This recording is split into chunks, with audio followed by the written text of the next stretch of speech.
नमस्कार मैत्रिणींनो, कशा आहात? आता सध्या नवरात्राचे उपवास सुरू आहेत. तर आपल्याला नेहमी फराळाचं खाण्याचा कंटाळा येतो.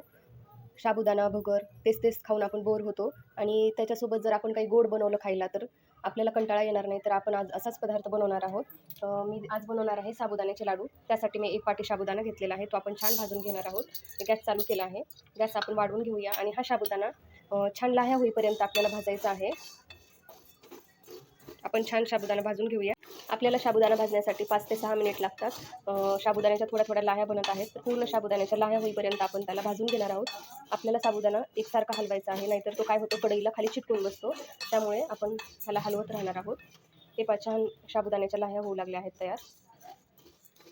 आपण गॅस थोडा कमी करून घेऊया आणि साबुदाण्याच्या लाह्या हे पहा छान फुलत आहे. जर साबुदाणा व्यवस्थित भाजला नाही केला तर साबुदाणा खाताना आपल्याला कचकच लागतो. त्यामुळे थोडासा छान भाजून घ्यायचा. आपल्याला हे बघू शकता तुम्ही, छान लाह्या झालेल्या आहेत. आपण 2 मिनिट अजून याला भाजून घेऊ. आपला साबुदाणा छान भाजून झालेला आहे, छान लाह्या झालेल्या आहेत. आता आपण थंड करून घेणार आहोत. आपला साबुदाणा थंड झालेला आहे, त्याला आपण मिक्सरमध्ये बारीक करून घेणार आहोत. आता आपण लाडू बनवण्यासाठी मी हे तूप घेतलेलं आहे, ते आपण गरम करून घेणार आहोत. आता आपण हे साबुदाणा मिक्सरमध्ये बारीक करून घेतलेला आहे. त्यामध्ये आपण आता साखर टाकणार आहोत. मी हे 1 वाटी पिठी साखर घेतलेली आहे. तुम्हाला आवडत असेल तर तुम्ही जास्त किंवा कमीही करू शकता. हे छान यामध्ये आपण मिक्स करून घेणार आहोत, साबुदाणा आणि साखर.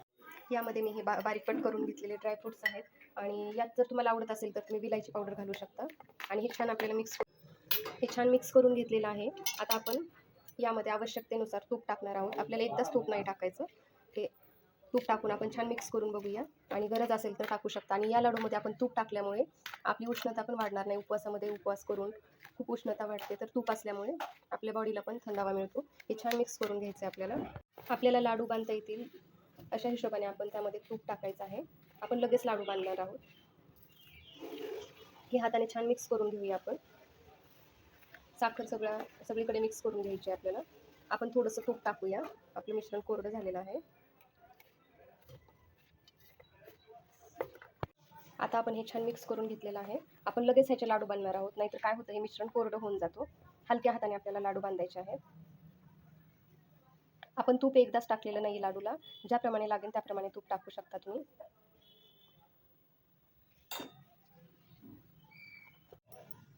तर अशा प्रकारे आपले साबुदाण्याचे लाडू बनवून झालेले आहेत. अगदी पेढ्यासारखेच दिसतात आणि खायलाही खूप छान लागतात.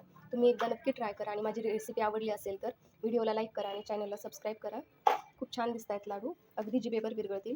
थँक्यू.